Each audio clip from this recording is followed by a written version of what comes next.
Hi guys, so we're here at Villa Laguna. So we're going to have a collaboration with my friends. Say hi! Ate, say hi ka naman! Okay na yun.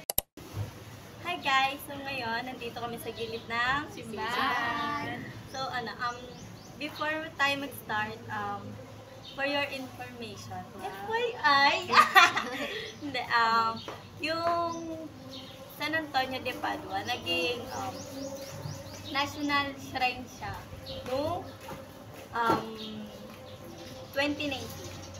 Yes. Latest na. Oo, tapos ang father nun dati is si Father Edwin. Ang bait nun, sobrang nakakatawa. Naabutan niya. Wala na ba siya? Hindi. Ano ba ginagawa ko ng tabi? Hindi, pero ang galing lang na national shrine. Simbahan ng Pilipinas na nakaka-proud. Everyday lang naman dito kasi national friend. O, diba? Next, we're going to have Q&A. So, sasagutin nila yung mga questions na hinanda ko. Are you ready? Ready na. Yes. Siguro. Yeah. Kamustahan mo na? Kamusta kayo, guys? Medyo okay. 50-50. Kakataas lang ng midterms. Sana Pasado naman. Focus option. Kasi may sakit ako ng sob. Hindi ako nakapag-bili ng plus. Ay, ala, nagre-review ka? Oo. Yata. Medyo. 5 minutes before exam. First question, anong ginawa niyo buong Holy? So, ngayong week, Holy Week kasi, medyo busy kasi, nagtatrabaho, tapos kakatapos na ng midterms. Tapos may pasok tayo na rin. So nag-day off ng mama ko, tapos yun, nasa bahay kami. Pinaglabang niya naman. Ganyan. Nagmarathon kami ng the Bible. Alam niyo siguro na lahat yun, nag-local kay Jesus. Kasi yun, samahin, nag-group, banding. Ayun, din kami, yung mga buwan namin, nag-pray ka nun. Tapos tinipin kami ng kanina. Ginagawa namin. Ganun lang din. Same lang din sa wala din masyado, sa loob lang din ng bahay, sobrang kasi pinanood ng mga palabas, about sa Bible. Wala naman, banding, konting salo-salo kasi hindi naman ma-celebrate yung birthday ng pinsan ko. Kasi nga holiday. Na-try niyo nang mag-posisyon ng madaling araw, like yung salubong. Ako, personally, hindi pa. Actually, hindi ako over sa salus. Dahil malayo ako sa simbahan. Alam ko para may ginagawa ka ng hula. Pero parang din ko na sa siguro sa teacher. Yan, itatry ko din mag-salus. Hindi. Last year naka-experience ako, pero hindi siya salubong kasi hapon na siya ginanap. Huwebes hata yun. Kasama ko yung papa ko. Nilibot namin yung sa bayan ng Pila. Medyo nakakapagod, pero worth it lang. Kasi sa madaling araw. O umaga. I think nakita kita kanina last year ata yun. Uy, nakita kita! Uy, nakita talaga kita!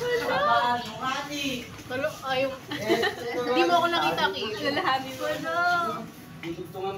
Uy, kasama natin si Ala. Ay, hindi mo ako nakita. Sige. Hello. Huwag na. Next. Sa tingin nyo, bakit may taklob na violet yung mga poot sa simbahan? So yun, ako, hindi ko naman actually napansin, nasabi lang sa akin yun, yung tungkol sa taklob sa purple. So ayun, parang repentance daw, yung nagsisisi, di ba? Yung mga kasalanan nila, parang sinisimbolize yung taklob na nagsisisi siya ngayong Holy Week, and yung purple na color naman is parang symbolize siya ng yung nagsisisi, repentance, humbleness, yung royalty, and nagpapaalala siya kay Jesus and yung mga ginawa niya nung buhay pa siya. Informative. Yung siya. Kung nasa exam lang yun. Perfect mo na. Perfect. Okay, so, tingin nyo, anong purpose ng mga nasa sa position? Feeling ko parang penitensya na rin, pagbabawas ng mga kasalanan nila. Last question. Ano ang pinaka-memorable na ginagawa nyo kapag Holy Week? So, ayan. Sa family ko, hindi naman technically memorable. Pero kasi common siya, yung swimming.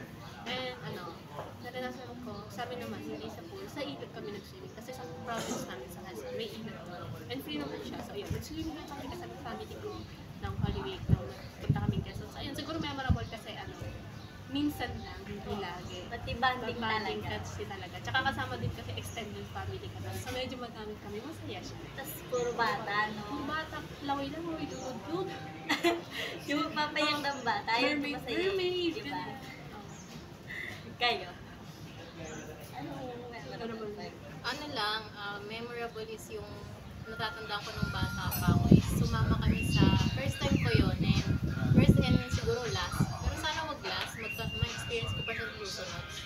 Yung nagbisita iglesia kami, yung nagpunta kami sa iba't ibang simbahan dito sa Laguna. Ata nung bata pa kami siguro mga 10 years old pa lang ako. Kasama ko yung papa ko and yung other mga katrabaho niya and yung boss. Sinama kami doon na parang nagulat nga ako kasi kung saan kami napupuntang simbahan. Sabi ko, ganito, ano bang tawag dito ng bata? Siyempre bata ako, hindi ko alam ang ibig sabihin. Nung tumanda na lang ako, nalaman ko na, bisita iglesia pala, yun yung pupunta ka sa iba't ibang simbahan, yung makikita mo yung iba't ibang nila, yung itsura ng simbahan nila. And for me, siguro, naging memorable siya kasi bata pa and up until now, parang dala ko pa siya. So, masasabi kong memorable talaga. Hindi ko pa siya natatry. Isang try na. Masaya siya. Ilang simbahan yun? Ha? Ilang simbahan? Hindi ko talaga, pero madami eh. Malapit ata lang, nakarating nga kami sa, siguro Laguna lang din yun. Hindi ko pa Gusto ko siyang itry. Parang ano din, maganda, yung natutuwa nga ako, ang daming mga tao din, ang daming nagbibisita ng iglesia. Anong ginagawa? Nagdadasal? Parang kada simbahan magdadasal ka. Eh, nung bata ako, wala lang kasi syempre Bata bata eh. ako, hindi ko alam kung anong gagawin ko. So, wala, tingin-tingin lang sa paligid. Tingnan lang, Na ano ang lang, design. sabi ko, ang ganda. Yung, kasi, hindi din ako masyadong galanon nung nakalabas sa bansa ko. Para pag yung bata siya. Maraming Try. Hindi ko pa siya natatapos.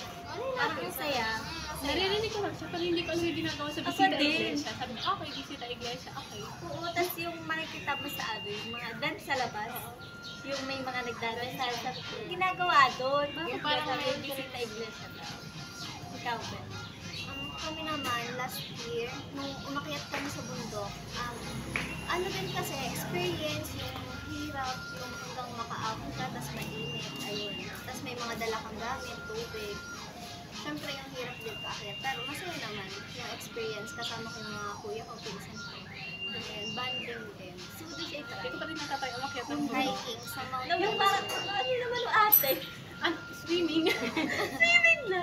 Hindi, actually, hindi ko pa rin natatry yung yung stairs, Yung, kamay na yung hindi ko pa siya natatry. Ay, maganda. Hindi ko pa rin sa try. Taga Quezon lang ako. Hindi ko pa siya. Lagay nyo na sa ano yan, bakit list Bakit? Yes. So, dapat Maganda to. maganda. Ilang steps na yun. Mahaba siya, babe. Hindi ko pa siya natatry. Gusto Like- ko siya i-try. Masaya umakyat. Parang nag-hesitate na. Hindi kasi, that time, nakailong parik-paraog kami kaya sakit talaga sa tulog. Pero parang masaya ka siya. Mm. Akyat ka na na. Akyat. Yun yung, di ba madaming mga ano to? Parang Yes. So, So, yan, and that's it. So, ayun, madami din silang experience and siguro yung common namin is yung sa banding talaga ng pamilya. Diba?